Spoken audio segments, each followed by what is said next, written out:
month, as my abuelita used to say, el hubiera no existe. Except it does exist, and it's called the subjunctive mood.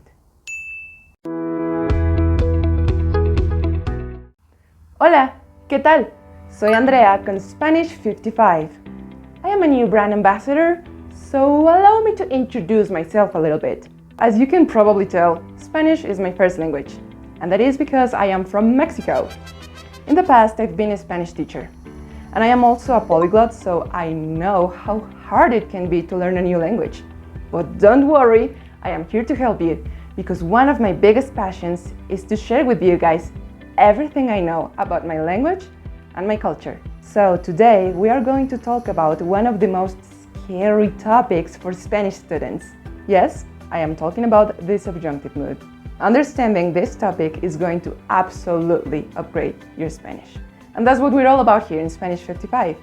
So if by the end of this video you feel even more inspired to take your next step on your journey to fluency, do not hesitate and book a free consultation through the link on the description.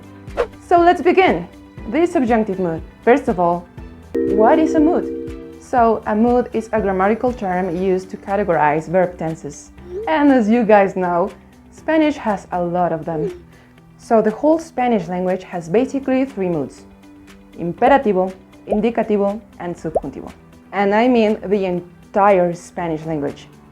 You can fit any verb tense, any Spanish sentence, everything in one of those three moods, no exceptions. So the first mood, the imperativo or imperative, is the one we use to give orders to people.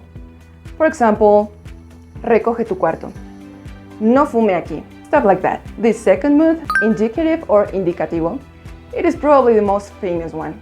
It is the one we use to talk about objective stuff, things that are real, tangible, and happening. For example, I am recording a video for Spanish 55 right now. Estoy grabando un video para Spanish 55 ahora mismo.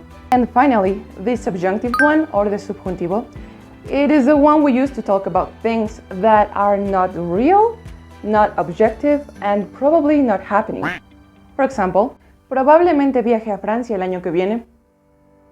So you want to use the subjunctive mood to talk about things like hopes, expectations, dreams, hypothetical situations, emotions, doubts, and recommendations. I'm gonna give you some tips to identify a subjunctive sentence. Tip number one, you know you're looking at a subjunctive tense in a sentence when there are two different subjects. Subjunctive sentences often have one subject in the first part of the sentence and then a second subject in the second part of the sentence. For example, yo quiero que tú aprendas español. The first subject in the sentence, in this case, yo, I, it is always going to be in indicative, whereas the second part of the sentence, in this case, tú, you, it is always going to be in subjunctive mood.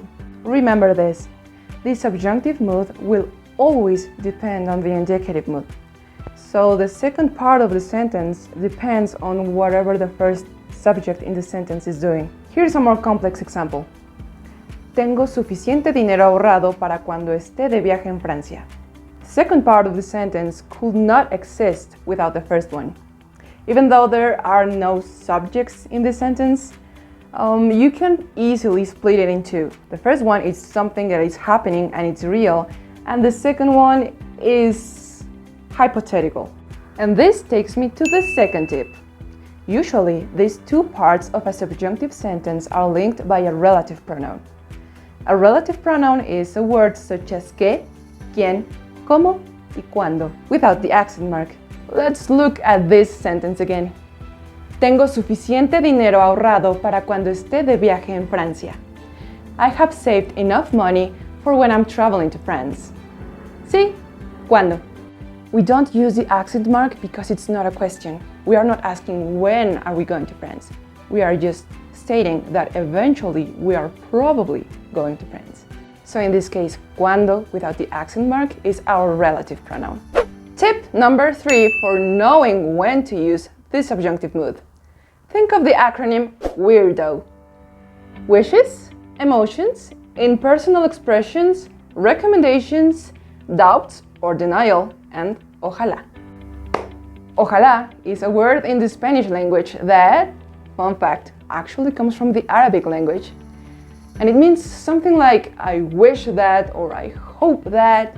So definitely, every time you see an ojalá, you're going to find a verb in subjunctive mood right after it. For example, if you've ever been here to Mexico, you've probably heard something like ojalá te guste mi comida or ojalá vuelvas pronto.